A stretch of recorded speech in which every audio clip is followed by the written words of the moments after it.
నువ్వెప్పుడు వచ్చావు? 10 minutes అవుతుంది వచ్చి. మరి నాకు చెప్తే నేనే వడ్డిస్తానుగా.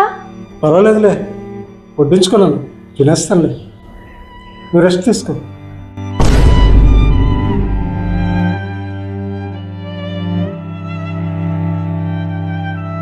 లాస్ట్ 1 month నుంచి చూస్తున్నాను, నువ్వు నాతో మాట్లాడడం లేదు.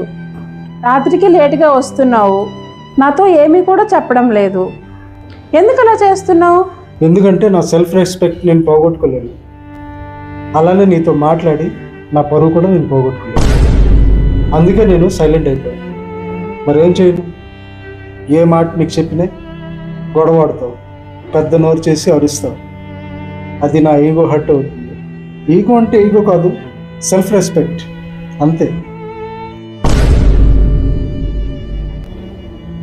సరే, లేట్ నైట్ అయింది, పడుకో వెళ్ళేసి. నేను పడుకోను. ముందు చెప్పు, నాతో ఎందుకు మాట్లాడడం లేదు? ఏమి లాభం నీతో చెప్పి? నీకు ఏమైనా అన్నే నువ్వు నా మీదకి అరుస్తావు ఎప్పటిలాగే.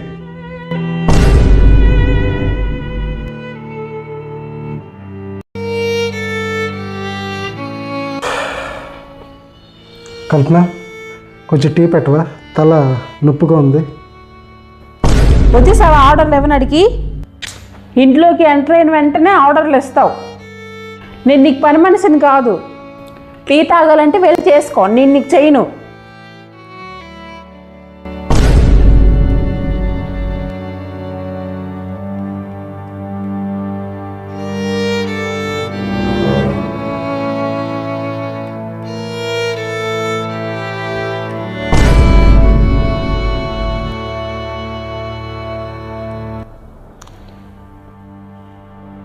కల్పన, 4 o'clock అయింది, లంచ్.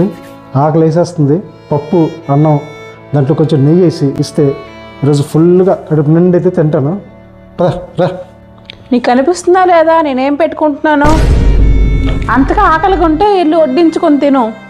వెళ్ళి తీసుకోలేవా? దేవుడు కాళ్ళు చేతులు ఇచ్చాడుగా, మరి మనసులో బిహేవ్ చేస్తావు. వెళ్ళి పెట్టుకోపా.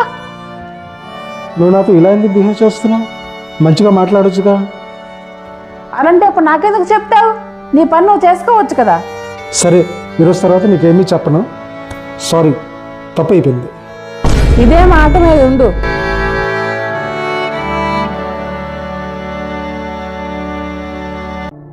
ఎక్కడ రెస్పెక్ట్ ఉండదో, అలానే ఎక్కడ రెస్పెక్ట్ ఇవ్వరు, అలాంటి దగ్గర సైలెంట్గా ఉండడం కరెక్ట్.